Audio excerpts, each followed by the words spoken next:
La politique du logement, aujourd'hui, en tout cas pour le logement neuf en France, un des premiers piliers, c'est le zonage. Alors le zonage fait beaucoup parler. Le zonage, c'est 36 000 communes en France qui ont été classées selon des critères qu'on a quelquefois du mal à comprendre, en tout cas qui ne sont pas forcément les mêmes en fonction des territoires. Et ça donne ici, sur cette carte, un découpage qu'on estime un peu clivant. Pourquoi ? Vous voyez sur la carte, en rouge, les communes qui sont classées en zone A et en zone B1. Donc des marchés qui sont dits tendus.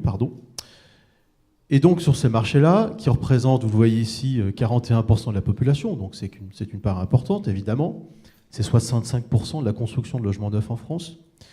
Et dans cette construction, c'est 87% de l'activité de la promotion en France. Bon, une fois qu'on a dit ça, on se dit, le reste, c'est quoi ? Il n'y a plus personne. Bah si, il y a des gens qui habitent. Il y a des gens qui habitent, et qui sont d'ailleurs très heureux. C'est 59% de la population. Donc, c'est les communes qui sont ni en zone A, ni en zone B1, donc qui sont en B2 et en C. C'est 35% de la construction, quand même. Et c'est 13% de la promotion. Donc, tout ça pour dire que, très probablement, on ne peut pas aborder les besoins en logement et toute la politique du logement par un seul unique zonage qui, a priori, a déjà identifié les natures de priorité, les natures de besoins en logement pour leur population. La politique de logement aussi se repose sur le prêt à taux zéro. Donc là, ici, je remercie nos amis du Crédit Foncier pour leurs statistiques précieuses sur ce dispositif. Donc, rapidement, le prêt à taux zéro, c'est 42 500 logements 42 500 ménages, qui en ont profité en zone A et B1. Vous le voyez par la petite iconographie, majoritairement sur ces territoires, au sein de logements, d'opérations de logements collectifs. Et tout particulièrement, les CPTZ sont octroyés dans 69% des cas en promotion immobilière. Sur les zones B2 et C, un chiffre un peu supérieur, 47 500 ménages en ont profité en 2016, très majoritairement sur du logement individuel, en maison individuelle. Et ce dispositif, ces prêts à taux zéro, ont été octroyés pour des opérations en 13% en promotion immobilière. On parle ici de PTZ dans le neuf, hein, on n'a pas mis les PTZ dans l'ancien. Donc le Crédit Foncier distingue ces statistiques. Oui, donc du coup, Xavier, on parle de raboter le PTZ en B2 et en C. Le gouvernement imaginait de le faire baisser à 0%, hein, c'est-à-dire de le supprimer carrément. Et puis, un accord a été trouvé, un amendement a proposé de le maintenir pendant 2 ans, je crois, tu me confirmeras, à 20%. Qu'est-ce que ça donne par rapport au budget des ménages ? Alors, ça a quand même un impact. Alors, on va dire que fort heureusement, le PTZ a été maintenu effectivement pendant 2 ans. Ici, on a fait simplement une petite simulation des impacts sur deux natures de revenus, sur deux niveaux de nos revenus de ménage. Un premier ménage qui gagne 2 000 euros net par mois, un autre ménage qui gagne 2 700 euros net mensuels. Les impacts sont très clairs. Si le prêt à taux zéro avait été supprimé, leur budget moyen est de l'ordre de 160 000 euros pour un budget d'acquisition. Dans le cas d'un PTZ avec une quotité à 20%, le budget passe à 163 000 et à 40% à 166 000. Vous allez me dire, bon, il n'y a que 3 000 euros, voire 6 000 euros d'écart.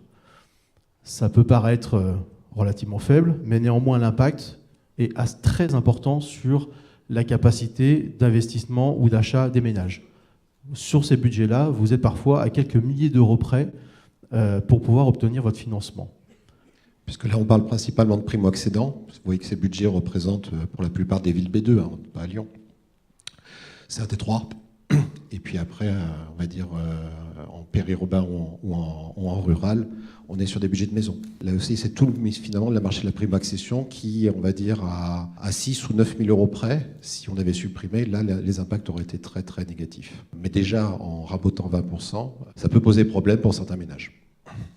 Alors évidemment, sur des ménages dont les revenus sont un peu supérieurs, à 2 700 euros par mois, L'abandon du PTZ aurait donné un budget potentiel de l'ordre de 222 000 euros. À l'inverse, le maintien sur une quotité à 40% offre un budget supplémentaire de l'offre de 2 000 euros à peu près pour les ménages pour acquérir leur résidence principale. Et du coup, on risque de perdre combien de logements dans tout ça? Alors on a fait une petite simulation, et là encore, merci à nos amis du Crédit Foncier, c'est très très clair.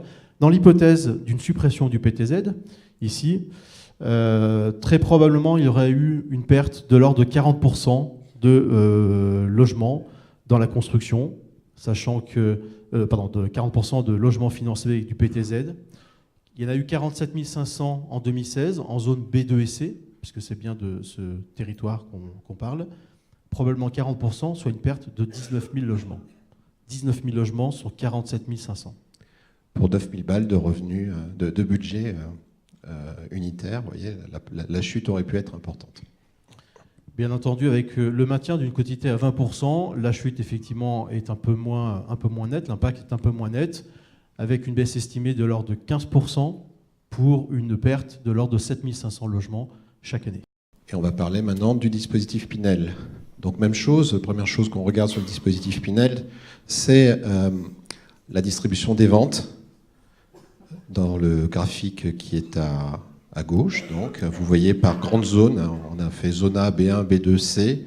Vous voyez que 42% des ventes de la promotion immobilière, tout confondu, en vente au détail, à occupants et investisseurs, se réalisent en zone A, 45% en zone B1, 11% seulement en zone B2, et encore principalement en zone B2 éligible. Vous savez que dans la zone B2, il y avait des communes qui étaient non éligibles au dispositif Pinel, et 2% en zone C. Et quand on regarde la part de vente à investisseurs qu'on a dans ces différentes zones, on voit que c'est la zone B1, on a une part la plus importante, 59%. Elle est moindre en zone A, tout simplement parce que les prix sont plus élevés, les rentabilités plus faibles, donc il y a une partie des investisseurs qui ne sont pas finançables en zone A, donc proportionnellement, ils sont donc plus faibles en zone A qu'en zone B1, donc le dispositif Pinel, il est particulièrement efficace en zone B1, et on est quand même à 42% en zone B2. Et encore, si je prends en zone B2 éligible, on est à 45%, et on est à 19 en zone B2 non éligible. Et donc effectivement, il n'y a qu'en zone C qu'on est à 17%. Il faut aussi se rappeler que la zone C, ça fait quand même des années et des années qui ne dispose pas, qui ne bénéficie pas de dispositifs incitatifs pour l'investissement locatif. Donc progressivement, les investisseurs ont désaffecté ces marchés. Ça ne veut pas dire que la part de marché des investisseurs en zone C n'est que de 17%. C'est la conséquence probablement de 10 ans de politique et de désaffection.